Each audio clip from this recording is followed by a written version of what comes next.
دین اسلام سید المرسلین خاتم النبیین احمد مجتبیٰ جناب محمد مصطفیٰ صلی اللہ علیہ وعلی آلہ واصحابہ وبارک وسلم کے ادب و احترام کا خصوصی طور پر حکم دیتا ہے، اور ہمارے آقا صلی اللہ علیہ وسلم کی تعظیم و توقیر ایمان کی جان ہے، جان کا چین ہے اور چین کا سامان ہے۔ سال ہا سال سے تحفظ ناموس رسالت کی خاطر ہم نے اللہ کے فضل سے ایک طویل جنگ لڑی ہے اور مختلف مراحل پر اس کے لحاظ سے کئی فتاوی صادر کیے۔ حالات حاضرہ میں پھر ایک بار بدقسمتی سے توہین رسالت صلی اللہ علیہ وسلم کا ارتکاب کیا گیا۔ 10 محرم الحرام کو سفر عشق کے نام کی ایک ڈاکیومنٹری جیو نیوز پر چلائی گئی، جس میں معاذ اللہ سرور کائنات حضرت محمد مصطفیٰ صلی اللہ علیہ وسلم کے خاکے چلائے گئے، وہی خاکے جن کی وجہ سے ہماری ویسٹ کے ساتھ ایک طویل جنگ ہوئی۔ ہمارے آقا صلی اللہ علیہ وسلم اور تمام انبیاء کرام علیہم السلام،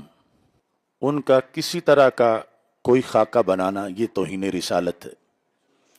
کسی طرح کا مطلب یہ ہے کہ اگر کوئی تعظیم یا سیرت نگاری کے لحاظ سے خاکہ بناتا ہے تو پھر بھی وہ توہین ہے،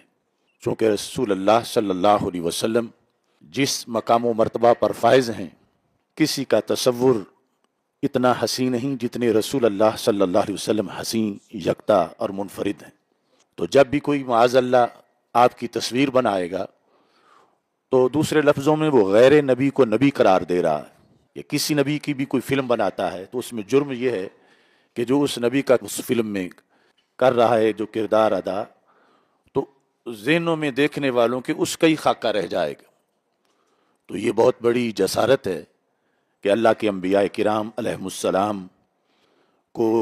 غیر انبیاء کے روپ میں دکھایا جائے، اور پھر جب اس کے ساتھ مزید وہ کوئی توہین آمیز چیزیں منسلک کرے گا تو وہ توہین در توہین قرار پائے گی، اس کا پھر ایک اگلا جرم بھی ہو جائے گا۔ تو اس بنیاد پر ہم سال ہا سال سے یہ مطالبہ کر رہے ہیں کہ یہ جو مقدس ہستیوں کے ایک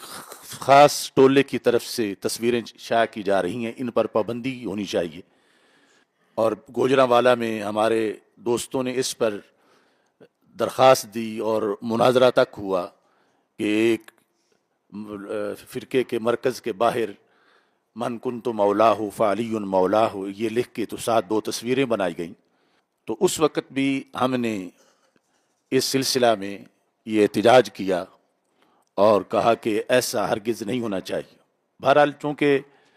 پاکستان میں ایک ایسی پالیسی مسلسل پائی جا رہی ہے کہ جب کسی برے کام سے روکا بھی جاتا ہے تو دوسری طرف سے پتہ نہیں وہ کون لوگ ہیں کہ جو اس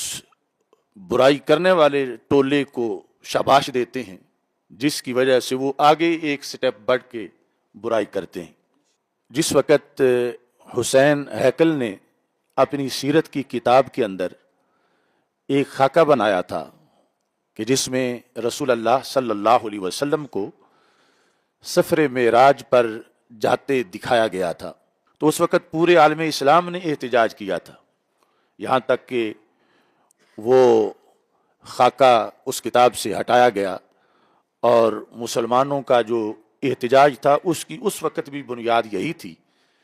کہ نبی اکرم صلی اللہ علیہ وسلم کی ذات گرامی تصور سے ورا ہے، اور آپ کا کسی طرح کا کوئی خاکہ بنانا کسی نیت سے بھی وہ توہین رسالت کے زمرے میں آتا ہے، اور اس پر آج بھی امت قائم ہے۔ تو موجودہ صورتحال کے اندر جیو نیوز پر جو خاکے چلائے گئے، ہمارے نزدیک یہ سری توہین رسالت ہے، اور اس کی سزا 295C کے لحاظ سے جو مرتکب لوگ ہیں ان کو دینی ضروری ہے۔ اب ان کی طرف سے اور پیمرا کی طرف سے احتجاج کی وجہ سے جو کارروائی ہوئی کہ پیمرا نے 15 دن کے لیے جیو کا لائسنس منسوخ کیا اور جیو نے اپنے کچھ لوگوں کے خلاف اپنے طور پر ایک دھول جھونکنے کے لیے امت کی آنکھوں میں ایک انہوں نے کارروائی کی، تو ہم اپنی اس پیغام میں ارباب اقتدار کو یہ بتانا چاہتے ہیں کہ یہ بالکل سطحی سی کارروائی کی گئی ہے، نہ ہمیں وہ وضاحت قبول ہے جو جیو نیوز کی طرف سے وضاحت پیش کی جا رہی ہے، ہم اس کو مسترد کرتے ہیں۔ اور دوسرا جو اپنے طور پر ہی یا پیمرا کی طرف سے جو سزا دی جا رہی ہے، یعنی وہ برائے نام چند دنوں کی معطلی، اس کو بھی ہم مسترد کرتے ہیں۔ ہمارا مطالبہ یہ ہے کہ ماضی میں بھی جیو نیوز نے ایسی بہت سی غلطیاں کی اور اب بہت بڑا ایک جرم انہوں نے کیا ہے، تو ہمارے آئین میں اس کی سزا موجود ہے۔ تو آئین میں جو سزا ہے 295C، اس کے مطابق جتنے بھی اس میں شامل لوگ ہیں ان کو سزا دی جائے، اور کروڑوں مسلمانوں کے جو دل زخمی ہوئے ہیں اس اہانت آمیز عمل کی بنیاد پر، امت کا جو مطالبہ ہے صرف پاکستان میں ہی نہیں، پاکستان سے باہر بھی اس چیز کو بہت زیادہ محسوس کیا گیا ہے، لہذا 295C کے مطابق ان لوگوں کو سزا دی جائے۔ پاکستان کی حکومت کو یہ چاہیے سارے مسلمانوں کے جذبات کو محسوس کرتے ہوئے جیو نیوز کے خلاف خصوصی طور پر کارروائی کی جائے